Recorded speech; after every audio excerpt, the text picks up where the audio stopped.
정용실의 뉴스 브런치.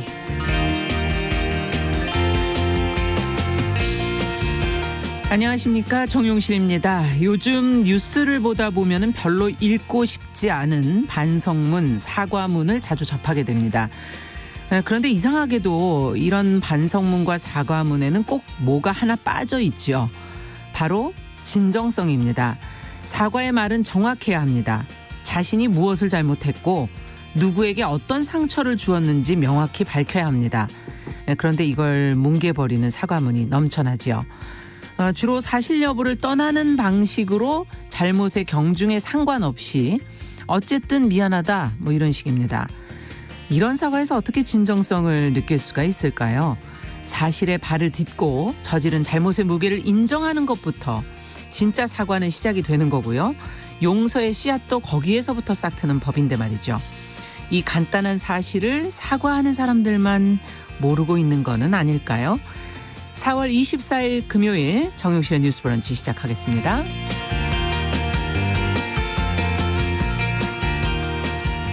네, 뉴스 브런치 금요일은 두 코너로 준비되어 있습니다. 오늘도 주요 뉴스와 논평, 뉴스픽에서 자세히 살펴보고요. 또 금요일마다 준비하고 있는 다양한 분야에서 활약하는 여성들을 만나는 시간 초대석. 오늘은 수어 통역사 이현하 씨와 함께 재난시대의 중요성이 더욱 커지고 있는 이 수어 통역과 농인들의 정보 접근권에 대한 이야기를 좀 들어보도록 하겠습니다. 자, 오늘도 알찬 한 시간 준비해놓고 있습니다. 놓치신 분들은 팟캐스트 유튜브로도 다시 들으실 수 있습니다. 잠시 후 시작합니다.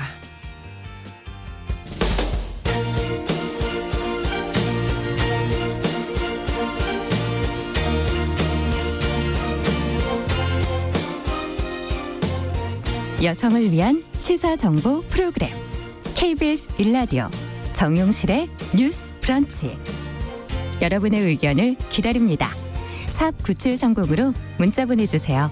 짧은 문자 50원, 긴 문자 100원이 부과됩니다. 네, 정용실의 뉴스 브런치는 항상 여러분들과 함께 만들어가는 각오로 하고 있습니다. 문자 KBS 콩 그리고 유튜브 라이브 실시간으로 들어오셔서 의견 계속 주시면 되겠고요. 지금 벌써 들어오신 분들이 꽤 있으세요. 최희철님, 여상영님, 윤서영님, 그리고 신정수님, 박진호님, 최성훈님, 조혜숙님 이렇게 들어와 주셨고요. 유튜브 라이브로도 요즘에는 많이 오시네요. 한 500여 분 오셨는데요. 최희철님, 산속전원생활님, 아카시즈님, 헌터세드님, 정희철님, 김원태님 이렇게 오늘도 신랄한 비평을 기대한다고 김원태님께서 얘기해 주셨습니다. 자, 그럼 시작을 해볼까요? 기대를 하고 계신데 뉴스픽 두 분 모셨습니다. 더 공감 여성정치연구소 송문희 박사님 안녕하세요. 네, 안녕하세요. 네, 전혜일 사평론가 안녕하십니까? 예, 오늘은 정말 돌직구를 날리는 아이템들이 좀 있습니다. 예. 신랄한 비평 기대하겠습니다. 자, 그럼 첫 번째 뉴스 앞서 제가 오프닝에서도 잠시 말씀을 드렸지만 오거돈 부산시장이 어제 여직원을 성추행한 사실을 밝히고 사퇴를 했어요. 보도들을 아마 많이들 접하셨을 테니까 간략한 내용들은 다 알고 계실 것 같고 어쨌든 피해자가 입장문을 내지 않았습니까? 그 내용을 중심으로 해서 저희가 좀 짚어볼까요? 전혜연 평론가께서 좀 정리해 주시죠.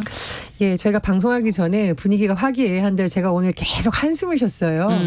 송문희 박사님께서 왜 이렇게 땅이 꺼지게 한숨을 쉬냐라고 하는데 제가 이번 사태를 보면서 국민의 한 사람으로서 정말 마음이 너무 답답했고 또 피해자에 대한 보도라든가 여러 가지 지금 제기되고 있는 의혹들을 보니까 네. 이게 국민들이 참 정치인들한테 많은 기대를 하고 있고 사회가 바뀌었다고 하는데 아직도 고쳐야 될 부분이 많다라는 것을 많이 절감하게 됩니다. 예. 그래서 뉴스브런치에서는 피해자의 입장을 좀 많이 전해드리려고 하는데요. 피해자 A씨가 부산 성폭력 상담소 홈페이지를 통해서 입장문을 발표했습니다. 예. 사건의 경위는 뭐 오거돈 부산시장이 사퇴하면서 얘기를 했었는데 그런데 이 기자회견을 하기 전에 입장문의 내용에 대해서 피해자 측에서 좀 사전에 확인을 하고 싶다라는 의사를 계속 얘기했는데 안 됐다고 합니다. 안 됐다고 하고 또 기자회견도 갑자기 진행이 됐고 네. 그리고 이 표현에 대해서도 참 피해자 A씨가 또 상처를 받으신 예, 거죠. 그렇죠. 유감을 표명했습니다. 예를 들면 오거돈 부산시장이 마치 뭐 사퇴하면서 사과하는 듯한 모습을 취했지만 예를 들면 이런 표현이 있어요. 강제추행으로 인정될 수 있음을 깨달았다. 경중에 관계없이. 이 경중에 관계없이란 말이 저는 무슨 뜻인지 아주 경미한 일이었는데 어쨌든 잘못했어. 이게 사과라고 볼 수 있을까요? 이게 진정한 그러니까요. 반성이라고 볼 수 있을까요? 이럴 경우에는 피해자가 굉장히 뭐 예민하거나 이상한 그렇죠. 사람으로 비춰질 수 있습니다. 그래서 피해자 A 씨도 입장문을 통해서 본인이 유난스러운 사람으로 비칠까 두렵다라고 하면서 이건 명백한 성추행이었고 법적 처벌을 받는 성범죄다 이렇게 또 얘기를 했습니다. 그리고 지금 이게 이제 총선을 앞두고 정치권에서 워낙 말이 많다 보니 이 피해자가 이제 이 입장을 밝혔는데 좀 말씀을 드리자면 정치권에 어떤 외압 회유도 없었다. 그리고 정치적 계산과도 전혀 무관함을 밝히고 또 부산을 너무 사랑하는 시민으로서 이 문제가 정치적으로 이용되지 않기를 간절히 바란다. 본질을 벗어난 너무 논쟁을 벌여들지 그렇죠. 말라. 뭐 좀 이런 의도로 보입니다. 네. 그리고 제가 정말 강하게 말씀드리고 싶은데 사실 저도 이제 언론인 출신인데요. 이 언론보도 좀 문제가 많습니다. 지금 일부 언론에서 피해자의 신원을 특정할 수 있는 신상 정보에 대해서 보도가 나왔고 피해자도 이 부분에 대해서 굉장히 좀 잘못하면 그게 가해 행위가 될 이건 수도 있는 거예요. 가해이고요. 예. 이거는 잘못하면 법적으로 처벌받을 수도 있습니다. 이런 행위들은. 그래서 이 피해자도 깊은 유감을 표감한다라고 하면서 만약 이런 정보를 적시한 언론 보도가 있을 경우에는 강력하게 법적 조치를 하겠다고 하는데요. 이거는 피해자가 당연히 법적 조치를 할 수 있습니다. 그래서 저희도 이 뉴스브런치에서도 이 문제를 다루면서 계속 좀 고민을 많이 했는데 네. 피해자의 입장을 좀 많이 담아보려고 노력을 했고요. 청취자분들도 좀 피해자 입장에서 뭐 가해자가 어떤 스토리가 있고 이것이 아니라 피해자의 신원 정보가 뭐냐 이런 거 간직하지 마시고 피해자들이 얼마나 힘들지. 그렇죠. 저희가 이런 디지털 사건. 성범죄 얘기할 때도 한 번 더 그렇습니다. 언급을 예, 해드렸었죠. 그리고 예. 피해자 보호가 중요하고 이런 사건 일어나지 말아야 된다. 좀 이런 면에서 국민들의 인식이 좀 많이 모아졌으면 하는 바람입니다. 네. 자, 그러면 이번 일에 대해서 어떤 반응들이 지금 나오고 있는지까지도 좀 같이 짚어주시죠. 일단 더불어민주당 부산시당이 입장을 냈죠. 오거돈 부산시장이 속했던 아무래도 조직이다 보니까 입장문이 나왔는데 피해자와 가족분께 깊이 사죄드린다라고 했고 네. 엄중한 책임감을 느끼겠다라고 밝혔습니다. 이 오거돈 전 시장에 대해서는 징계 절차를 진행하겠다고 했고요. 또 윤리의식을 강화하는 방안을 마련하겠다라고 밝혔습니다. 통합당 같은 경우에는 굉장히 뭐 민주당 전체에 대해서 비판을 하고 있는데 민주당이 석고 대제하고 재발 방책을 내놔라 이렇게 주장을 했고요. 정의당의 경우에는 이번 사건이 개인의 일탈이 아니고 정치권 내의 권위주의 문화, 업무상 위력에 의한 사건이다라고 지적을 했고요. 부산시 차원에서도 조직 문화, 인식 개선을 위한 방안을 조속히 내고 피해자 회복에 최선을 다해야 된다. 이렇게 짚었습니다. 네. 자, 오거돈 시장의 성추행 사건과 사퇴, 이번에 이 사퇴 기자회견을 둘러싸고도 지금 언론에서 정치적 해석, 전망 이런 것들이 지금 계속 나오고 있는데 오늘은 저희가 좀 이걸 차치하고 피해자 입장에서 위주로 좀 해서 좀 생각을 해봤으면 좋겠고 두 분께서는 어떻게 이 사건을 보셨는지. 지금 그 직장 내 성희롱이나 성추행 사건 있죠. 예. 이거를 뭐 성적인 어떤 범죄라고만 얘기할 수가 없는 것이 직장이라는 어떻게 보면 특히 상사나 권력 관계에 의해서 이루어지는 게 많은 겁니다. 네. 우리가 갑질 얘기하면서 많이 분노하는데 이거는 직장 갑질 중에서도 가장 추악한 형태의 갑질이다 이렇게 보여지는데 보통 직장에서 뭐 상사나 이제 뭐 동료한테 남성 직원이나 이렇게 특히 상사한테 이런 일을 당하면 그 피해자가 어떤 행동을 취할 수 있느냐 힘들게 얘기를 했지만 묻히는 경우가 많습니다. 아니면은 직장 안에서 마녀 사냥을 당하거나 네. 아니면 계약직이면은 조용하게 잘리거나 네. 참지 못하고 힘들면 조용히 퇴사하거나 네. 힘들게 남아있더라도 인사나 승진에서 많은 불이익을 누락이다. 보거나 네. 이런 피해들을 더 보게 됩니다. 그러면 이런 성범죄 가해자들은 어떻게 대응을 하느냐. 통상의 대응 방식을 보면요. 예. 회유를 합니다. 예. 회유했다가 안 되면은 협박을 합니다. 네. 그러다가 부인을 하고 또 안 되면은 소송으로 네. 적반하장식으로 갑니다. 이런 모든 것들을 뚫고 피해자가 세상에 목소리를 내는 것이거든요. 그런데 또 이 목소리를 내고 나면 보도나 이런 데서 피해자가 누군지 신상 털기를 합니다. 이런 사건에서 피해자가 누군지가 왜 궁금합니까? 그게 중요하지가 않습니다. 그렇죠. 이것 역시 2차 가해가 될 수 있다. 이런 말씀 드리고 싶습니다. 네. 어떻게 보세요, 전에 평론가께서는? 그러니까 진상규명 피해자 보호, 재발 방지안. 그런데 이제 진상규명 같은 경우에는 보통 이게 뭐 경찰이 수사에 착수한다던가 내부에 전담 팀이 있는 경우에는 진행이 되는 거고 재발 방지는 보통 이런 경우에는 행정기관에서 나중에 재발 방지안을 발표를 합니다. 그런데 제가 가장 좀 우려가 되는 부분은 피해자 보호. 피해자 보호가 드러내놓고 할 수 없는 특수성이 있다고 제가 여러 번 말씀드렸는데 네. 그러다 보니까 서로 떠미는 경우가 굉장히 많아요. 공조직에서. 왜냐하면 피해자를 보호하는 일이 어떤 뭐 보상을 받을 수 있는 일도 아니고 또 피해자 입장에서 가해자 편을 들어줄 수가 없는데 말씀해 주셨듯이 가해자들이 조직 내에서 힘이 있는 사람이었던 경우면 그 주변에 또 많은 사람들이 있었다는 거죠. 그래서 이 피해자 보호가 굉장히 중요하다고 강조하고 싶고요. 지금 부산 성폭력 상담소에서 부산시가 2차 피해 방지에 대해서 근본적인 대책 마련을 내야 된다라고 강조하고 있습니다. 저는 정말 간과하지 말아야 될 부분 이 부분이고요. 예. 오거돈 부산시장 사퇴한 것에서 끝난 것이 아닙니다. 지금 부산시에서 아마 행정부 시장을 중심으로 권한대행 체제가 돌아갈 걸로 보이는데 지금부터 정말 부산시는 2차 피해 방지를 어떻게 할 것인지 그 대책을 신속하게 내놓고 실질적으로 추진해야 된다 이렇게 보고요. 제가 참 이 기자 출신이지만 언론에 정말 오늘은 좀 쓴소리를 안 할 수가 없는데 일부 언론이 온라인 기사나 이런 곳에 피해자의 신원을 특정할 수 있는 정보를 담아서 보도를 했어요. 나중에 이제 그 신문사에서 사과문을 게재했더라고요. 하고 예. 이제 온라인에서 삭제를 했습니다. 그런데 지금 언론사들이 이 성폭력 사건 그 보도하는 패턴을 보면 가해자의 시선으로 하는 경우가 굉장히 많아요. 예. 가해자가 이런 일이 있기 전에 얼마나 훌륭한 사람이었고 자수성가해서 뭐 올라갔고 뭐 이런 그건 식의 중요한 문제가 아니지 그렇죠. 않습니까? 이런 식의 본질에서. 보도를 좀 지양해야 되는 거죠. 네. 그래서 지금 한국일보 같은 경우에는 올해 성폭력 사건에 관련 취재보도 준칙을 아예 내부에 만들었어요. 예. 그래서 피해자 인권 보호를 최우선으로 해야 되고 가해자 중심 용어 표현은 사용하지 않는다라고 이제 준칙을 만들었는데 기자협회도 이런 준칙이 여러 가지 있습니다. 예. 그래서 언론인들이 이런 사건을 대할 때 뭐 특종을 하려는 마음도 있고 뭔가 정확하게 정보를 네. 본인이 했다라는 것을 또 하고 싶은 욕망들이 있죠. 그런데 누누이 말씀드리듯이 피해자 인권 보호가 최우선입니다. 그래서 네. 이번 기회에 피해자의 마음에 상처를 준 일부 언론들 반성하고 재발 방지책 언론 내부에서도 마련하기 바랍니다. 그 우리가 왜 조선 시대 얘기하면 참 남존 여비 사상이 강했지 이런 얘기를 하거든요. 네. 제가 한번 들여다 보니까요. 조선 시대에도 강간 미수범 있죠. 네. 그러면 10대가 가해자라도요. 그 힘든 장형을 100대를 때려가지고 삼천리 밖으로 유배를 보내요. 그리고 기생이 있었죠. 조선 시대에 공식적인 기생이라도 기생이 동의하지 않으면 강간했으면 엄중한 벌로 처벌했어요. 그 기생이 처벌을 원하지 않는다고 말을 해도 관가에서 처벌했습니다. 그래서 어떻게 보면 오늘날의 한국 여성들의 인권이 많이 올라갔다고 얘기하는데 조선시대와 달라진 건 또 무엇인가 이런 생각도 약간 들었어요. 네.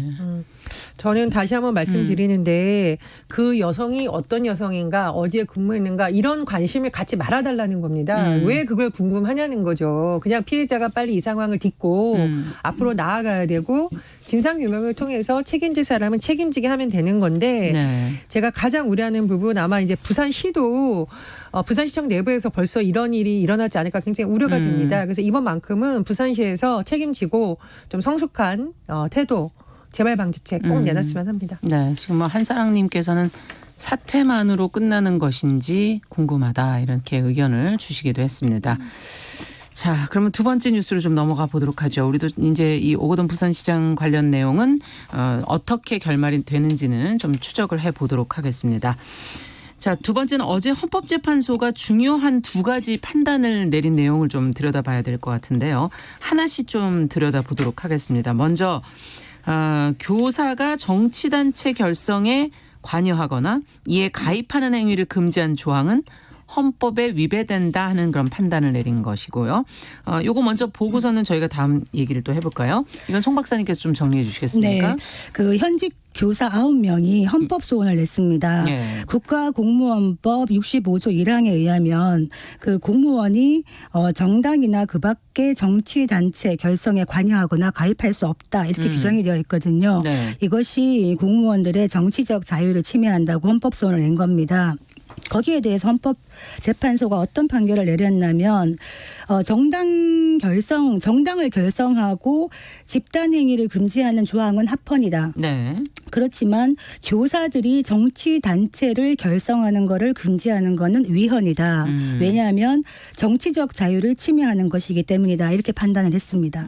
여기에 대해서 이제 3명의 반대 의견은 이거 아니다. 교원이 정치 단체 결성에 관여하거나 가입하는 경우에는 교육 현장에 혼란을 초래할 수가 있고 공무원의 정치적 중립성에 어긋날 수가 있기 때문에 제한하는 게 맞다. 이렇게 반대 의견도 있었습니다만 6대 3으로 위헌 결정이 났습니다. 네. 자, 어쨌든 헌재 내에서도 찬반 의견이 있었다는 그런 말씀이신데 두 분은 어떻게 보시는지요? 우리 사회에서 중립 이런 말 굉장히 좋은 것 같지만 사실은 굉장히 위험한 말입니다. 예를 들면 정치적 중립성을 지켜야 한다라고 하면 이게 해석이 너무나 이게 포괄적으로 추상적으로 나올 수가 있어요. 여러 가지. 근데 해석의 문제를 떠나서 잘못하면 이게 교사들을 억누르는 어떤 도구가 된다라는 지적이 나왔던 거거든요. 예를 들면 예전에 세월호 참사 진상규명 시국선언의 교사들이 참여한 적이 있었는데 이 일부 교사들을 교육부가 검찰에 2014년 고발했습니다. 네. 굉장히 좀 이 문제가 논란이 됐었는데 이 문제에 대해서 뭐 정교조에서도 입장을 냈고 이후에 이제 정권이 바뀌면서 문재인 정부가 들어서서 이 고발을 교육부에서 취하를 했었어요. 예. 근데 인권위의 판단은 뭐냐면 인권위는 지속적으로 권고를 한 것이 무엇이냐면 공무원과 교원의 정치적 자유를 제한하는 것은 인권 침해다 이렇게 계속 지적을 했었고 권고사항을 내놨었거든요. 그러니까 이거는 여러 가지 측면에서 고려해 봤을 때 좀 헌재도 시대상의 변화라든가 그동안 악용됐던 사례를 좀 검토한 것으로 보이고 있고요. 해외 사례를 좀 살펴봤는데요. 일본은 그렇지 않지만 이 대부분의 경제협력개발기구 OECD 회원국이 예. 공무원의 정치적 활동을 허용을 하고 있습니다. 그래서 인권위에서도 좀 공무원의 정치적 표현의 자유를 제한하려면 명확하고 엄격한 심사가 필요하지 이렇게 포괄적으로 하는 건 좀 문제가 있다 이런 의견을 낸 바 있습니다. 네. 어떻게 보십니까? 이게 이제 정치적 중립성이라고 하는 게 지금 말씀하신 대로 굉장히 다차원적인 해석이 가능하고 추상적인 개념일 수 있기 때문에 기준이 명확하지가 않아요. 그래서 판단에 따라서는 이게 왔다 갔다 할 수 있는 여지가 있는데 지금 교원들이나 공무원들의 정치적 자유 내지는 뭐 어떤 집회 결사의 자유 이런 것은 기본권으로서 보호받아야 되는 것이거든요. 네. 이번에 헌재 결정문에서 이런 얘기를 했었습니다. 교원이 사인의 지위에서 정치적 자유권을 행사하게 되면 직무 수행을 할 때도 정치적 중립성을 훼손한다는 논리적인 근거는 존재하지 않는다. 그러니까 만약에 내가 교사인데 사인으로서의 나의 정치적인 어떤 색깔이나 색채가 있죠. 사인이라는 개인이죠. 그런데 내가 교육 현장에서는 그것을 현장에서 강요하거나 주입하지 않는다면은 정치적 중립성에 반하지 않을 수가 있죠. 그렇죠. 근데 이제 이렇게 왜 교사의 정치적 중립성이 문제가 되냐면 얼마 전에 왜 모 고등학교에서 교사가 자기의 정치적인 어떤 편향성을 강요합니다. 그거를 심지어 시험까지 내요. 그러면 학생들은 거기에 대해서 반발할 수밖에 없는 것이거든요. 그래서 이 정치적 중립성을 그냥 유지해라라고 얘기하는 것이 아니라 일선 교육 현장에서 교사가 자신의 정치적인 소신을 강제하는 것, 압박하는 것, 불이익을 주는 것 이런 것을 막는 이런 연습부터 먼저 해야 되는 시기가 아닌가 싶습니다. 네. 자, 헌재 내용을 하나 더 들여다보죠. 지금 앞서 이제 저희가 중요한 판단 두 가지라고 그러고 먼저 지금 교사의 정치 단체 결성에 관여나 가입하는 행위에 금지한 조항이 위배된다. 헌법에 위배된다는 그 판단 내용을 저희가 들여다봤고요. 이번에는 2015년 11월에 고 백남기 농민에 대한 경찰의 직사 살수 이것이 헌법에 어긋난다 이런 판단을 이제 내리게 됐거든요. 이 관련 내용도 전혜연 평론가께서 좀 정리해 주시죠. 예, 고 백남기 농민이 이제 살아있을 당시 2015년 11월 종로에 있는 한 집회에 참석을 했었습니다. 네. 많이 언론 보도나 이제 영상도 나왔었는데 네. 경찰이 물대포를 쏜 것을 맞았고 중태에 빠졌어요. 그래서 그 상태로 있다가 그 다음에 9월에 이제 세상을 떠났는데요. 이 문제를 놓고 여러 가지 뭐 검찰 수사도 진행이 됐었고 또 유족들이 이 직사살수 행위를 지시한 서울지방경찰청을 상대로 헌법소원 심판을 냈는데 뭐냐면은 직사살수와 그 근거 규정이 생명권 등을 침해했다. 그래서 헌법소원 심판 사건이 이제 청구가 된 거고요. 이번에 재판관 8대1의 의견으로 위헌 결정이 났습니다. 네. 그래서 현재 어쨌든 물대포를 사용하고 있는데 이것이 대체 어느 선까지 사용이 돼야 되는지 그리고 앞으로는 어떻게 돼야 되는지 아마 그렇죠. 여러 가지 논의를 촉발시키는 하나의 결정이 되지 않을까 싶습니다. 네. 자, 이 국민의 생명권과도 관계가 있고 그러면 이 차제에 저희가 물대포에 대해서도 한번 생각해 봐야 될 부분이 있는 것 같은데 없어져야 되는 거 아니냐 이런 지적도 지금 꾸준히 나오고 있고 두 분의 의견 좀 들어보겠습니다. 그 이 사회수차라고 하는 것에 이제 현장에서 이게 꼭 필요한가에 대해서 그렇죠. 제가 이제 의견을 한번 모아봤었는데요. 이런 얘기를 하더라고요. 그러니까 시위대하고 경찰관이 시위 현장에서 직접 부딪히면은 서로가 다치거나 죽거나 이런 불상사가 있기 때문에 일정한 간격을 띄우고 이거를 제어할 수 있는 게 필요한데 그 요건 중에 하나가 사회수차라는 겁니다. 네. 근데 이런 일이 있고 난 다음에 지금 현장에서는 그 사회수차를 사용하는 엄격한 기준이 있다고 그래요. 그게 뭐냐면 사회수차를 사용하는 게 일반 집회에서는 사용할 수 없고요. 아주 극심한 소요 사태에만 사용할 수 있도록 요건을 엄격하게 해놨고요. 그리고 사용하게 되더라도 경고 방송을 먼저 합니다. 그 다음에는 소량으로 이제 살수를 먼저 합니다. 그렇게 해서 자진 해산을 유도하는 방식으로 지금 하고 있다고 합니다. 네. 그래서 한국은 취한이 물론 잘 되어 있습니다만 외국 같은 경우에는 뭐 상점을 약탈한다든가 어떤 심각한 폭동이 일어날 때는 살수차, 테이저건, 고무탄 이런 거 막 쏘거든요. 근데 한국은 아직까지 그런 단계는 아니라서 일반 집회에서 살수차가 조만간 사용될 일은 별로 없지 않겠는가 이런 생각이 듭니다. 어떻게 보십니까? 그러니까 목적의 정당성과 수단의 정당성에 대해서 헌재에서도 잘 짚었던 것 같은데 네. 불법 직계를 막기 위한 것이다. 근데 당시 직사살수도 정당성은 인정이 되나 수단의 정당성이 인정되지 않는다라고 한 거죠. 네. 왜냐하면 직사살수가 그냥 이게 말 그대로 직수라는 게 일직선으로 쭉 나가면서 맞으면 굉장히 치명적인 어떤 위험을 초래할 수 있다라고 헌재가 계속한 거고요. 근데 박사님께서 기준을 말씀하셨는데 저는 이게 과연 말씀하셨던 폭동 현장에서 이걸 판단할 수 있을까 조금 그렇습니다. 지금 헌재에서 보면은 직사살수의 시기, 범위, 거리, 방향, 수압, 주의 상황 등을 구체적으로 지시해야 된다라고 되어 있거든요. 근데 네. 이것을 그 상황에서 다 판단을 할 수 있을까? 그래서 저는 오히려 이런 걸 사용하는 거는 오히려 좀 자제하는 쪽으로 가는 게 맞지 않나 생각이 들고요. 판단 자체가 굉장히 어려울 수 있기 때문에.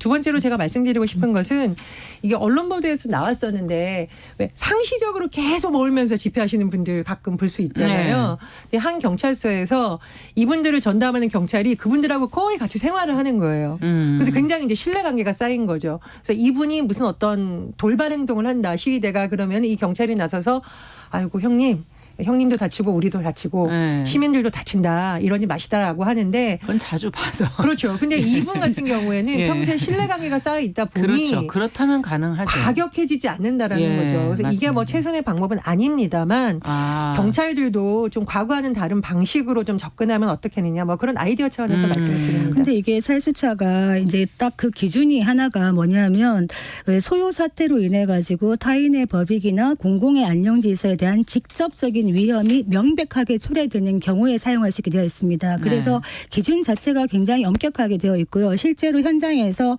그 수압이라든가 각도라든가 이런 색이라든가 방향 이런 거를 제대로 못했을 경우에는 그렇게 한 분들이 또 실제로 사후에 처벌을 받기 때문에 경찰관들도 이제 주의를 할 수밖에 없는 이런 상황이다 이렇게 말씀드리겠습니다. 네, 지금 배성복님께서는 본인이 경찰에 계셨는데 2010년에 경찰관 직무집행법이 좀 두루뭉실했었다 하는 그런 지적도 좀 해주셨네요. 예, 지금 현재 상황에서 이제 지금 송 박사님께서는 나와 있는 규정을 네, 얘기를 지금 해주신 그렇습니다. 거고요. 네. 예, 알겠습니다.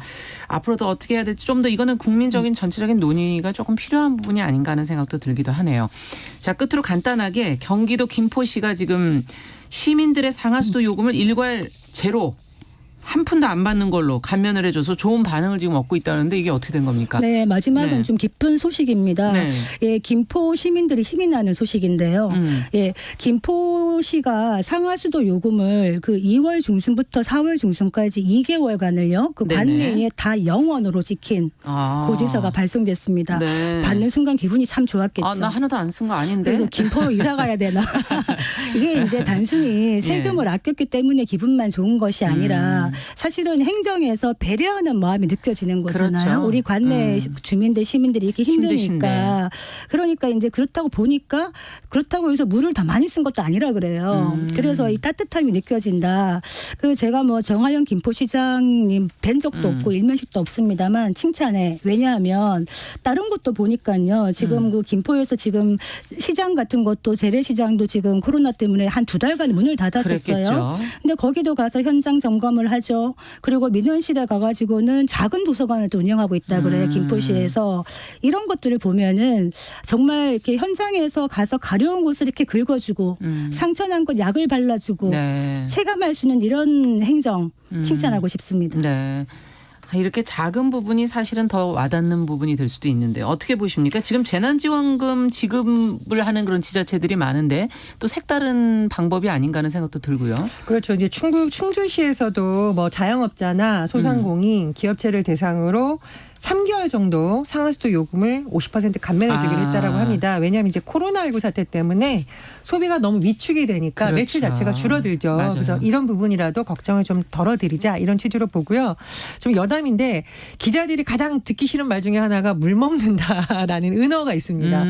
다른 기자들은 다 그것을 썼는데 본인이 그것을 놓쳤다 했을 때 기자들끼리 먹는다. 쓰는 은어가 아, 나 오늘 물 먹었어 이거든요. 근데 김포 가면 물 먹는다 이게 좀 기분 나쁜 용어가 아니라 기분 좋은 표현이 되지 않을까 좀 그런 생각을 해봅니다. 네, 알겠습니다. 이런 소식도 계속 좀 발굴해서 저희 같이 한번 얘기 좀 해보도록 하죠. 뉴스픽 오늘도 전혜연 평론가 더공감 여성정치연구소 송문희 박사 두 분과 한 주 동안 같이 했습니다. 수고하셨습니다. 감사합니다.